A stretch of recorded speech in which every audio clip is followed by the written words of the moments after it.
നിങ്ങളെ അഭിസംബോധന ചെയ്ത് സംസാരിക്കുന്നതിന് വേണ്ടി വളരെ ഏറെ ബഹുമാനത്തോടും സ്നേഹത്തോടും കൂടി ഡോക്ടർ സതീഷ് മീന IPS സ്വാഗതം ചെയ്യും.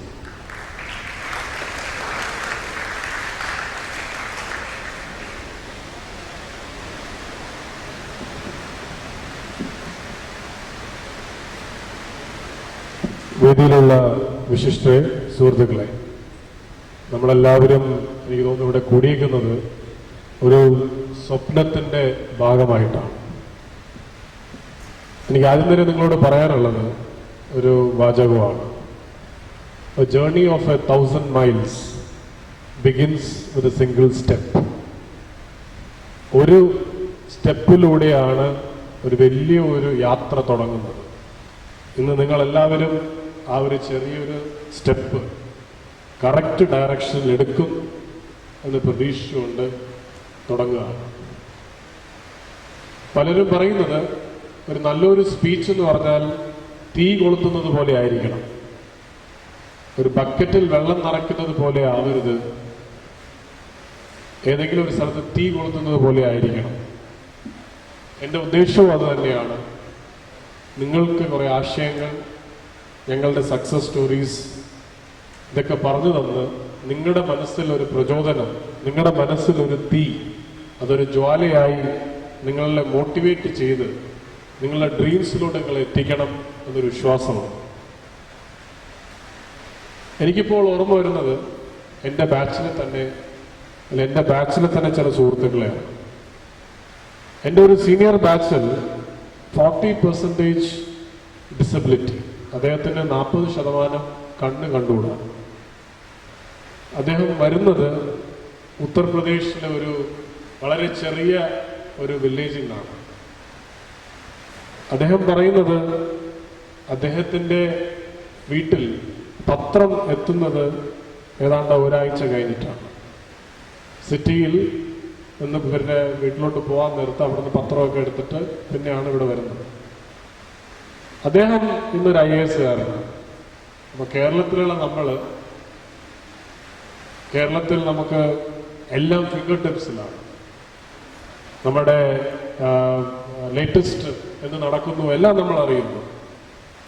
നമ്മൾ ഇത് ആഗ്രഹിക്കുന്നില്ലെങ്കിൽ വിട്ടേക്കാം, ആഗ്രഹിക്കുകയാണെങ്കിൽ നമുക്ക് എല്ലാവർക്കും ഫെസിലിറ്റീസ് ഉണ്ട്, എല്ലാവർക്കും അതിനുള്ള ഓപ്പർച്യൂണിറ്റീസ് ഉണ്ട്. നമ്മൾ ഇത് അച്ചീവ് ചെയ്യാം, അതിലൊരു സംശയവുമില്ല, യാതൊരു സംശയവുമില്ല. അച്ചീവ് ചെയ്യാതെ ഇരിക്കുകയാണെങ്കിൽ നമ്മളിത് ആഗ്രഹിച്ചിട്ടും എന്നാൽ അത് നമ്മുടെ കുഴപ്പം തന്നെയാണ്. ഞാൻ ഇവിടെ നിൽക്കാൻ നേരത്ത് നിങ്ങളെല്ലാവരും സിവിൽ സർവീസുകാരാവണം, എല്ലാവരും IAS ആവണം, എല്ലാവരും IPS ആവണം എന്ന് ഒരിക്കലും ഞാൻ പറയത്തില്ല. ആദ്യം തന്നെ എനിക്ക് നിങ്ങളോട് ചോദിക്കാനുള്ളത്, നിങ്ങൾ എന്താവണം എന്ന് നിങ്ങൾ തീരുമാനിച്ചിട്ടുണ്ടോ? നിങ്ങളിവിടെ ഒന്ന് ഇരിക്കുന്നത് നിങ്ങളുടെ അച്ഛൻ പറഞ്ഞു, നിങ്ങളുടെ അമ്മ പറഞ്ഞു, അല്ലെങ്കിൽ ഇന്ന് പ്രത്യേകിച്ച് പണിയൊന്നുമില്ല, കൂട്ടുകാരൊക്കെ വന്നു, അങ്ങനെയാണെങ്കിൽ എനിക്കൊന്നും പറയാനില്ല. സാധാരണ നമ്മൾ കാണുന്നത് ഒരു 1000 പേരുണ്ടെങ്കിൽ 2000 പേരുണ്ടെങ്കിൽ അതിൽ 3 or 4 പേരോ ആണ് ഇതിൽ നിന്ന് എന്തെങ്കിലും ഒരു മെസ്സേജ് എടുത്തിട്ട് അതിൽ നിന്നും കുറച്ച് പേരാണ് ആ മെസ്സേജ് ഫോളോ അപ്പ് ചെയ്തു പോകും. അതുകൊണ്ട് ആദ്യത്തെ ചോദ്യം, നിങ്ങൾ എന്താവണം എന്ന് നിങ്ങൾ തീരുമാനിച്ചു? ഇതിൽ പറയാനുള്ളത് പാബ്ലോ പിക്കാസോ, കേട്ടിട്ടുണ്ടോ പാബ്ലോ പിക്കാസോനെ? ആരാണ്? നിങ്ങൾ സിവിൽ സർവൻസ് ആണ്, അപ്പൊ നിങ്ങൾ ഉത്തരം പറയണം, കേട്ട് ചിരിച്ചുകൊണ്ടിരിക്കരുത്. പാബ്ലോ പിക്കാസോ പറയുന്നു, my mother said to me, had I joined the army, I would have become a great general. Had I joined the church, I would have become a great bishop. Instead, I choose to be a painter and became Pablo Picasso. ഞാനൊരു ചിത്രകാരനാവാൻ തീരുമാനിച്ചു, ഞാൻ Pablo Picasso ആയി.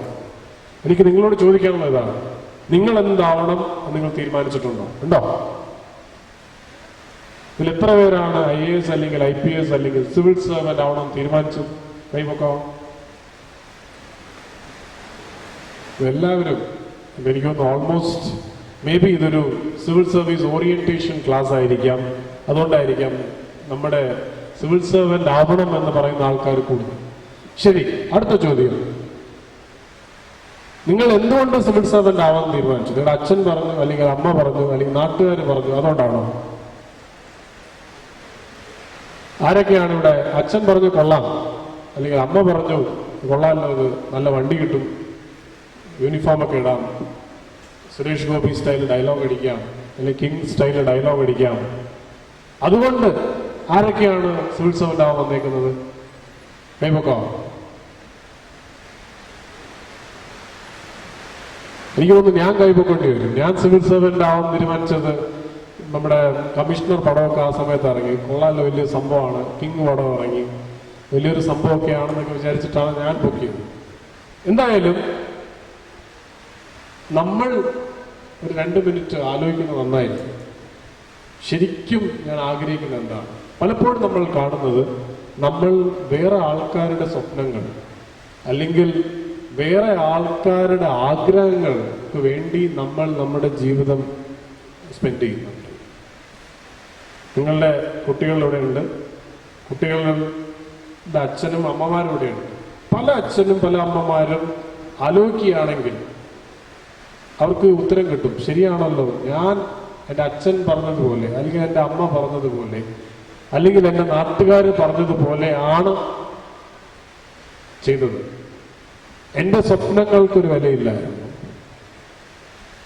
അത് അവരുടെ കഥ, ഇനിയിപ്പോ പറഞ്ഞിട്ട് കാര്യമില്ല, ഇനിയിപ്പോ ഞാനോ അവരോ പറഞ്ഞിട്ട് കാര്യമില്ല. പക്ഷെ നിങ്ങളുടെ കഥ നിങ്ങളുടെ സ്വപ്നമായിരിക്കണം.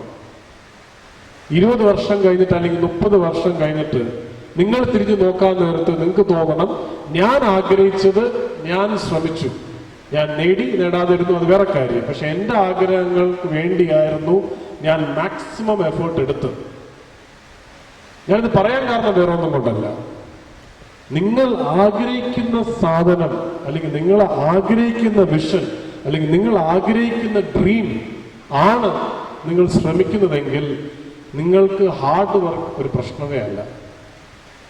ശരിക്കും നിങ്ങളുടെ മനസ്സിലുള്ള ആഗ്രഹത്തിന് വേണ്ടിയാണ് നിങ്ങൾ സമയം ഇൻവെസ്റ്റ് ചെയ്യണമെങ്കിൽ രാവിലെ 4 മണിക്ക് എഴുന്നേക്കാനോ, അല്ലെങ്കിൽ 3 മണിക്ക് എഴുന്നേക്കാനോ, ഡെയിലി 18 മണിക്കൂർ ജോലി ചെയ്യാനോ, അല്ലെങ്കിൽ പഠിക്കാനോ, അല്ലെങ്കിൽ ശരിക്കും കഷ്ടപ്പെടാനോ നിങ്ങൾക്ക് വലിയ ബുദ്ധിമുട്ട് തോന്നത്തില്ല. അതുകൊണ്ട് മാത്രമാണ് ഞാൻ പറയാൻ കാരണം വേറെ ഒന്നും കൊണ്ടല്ല.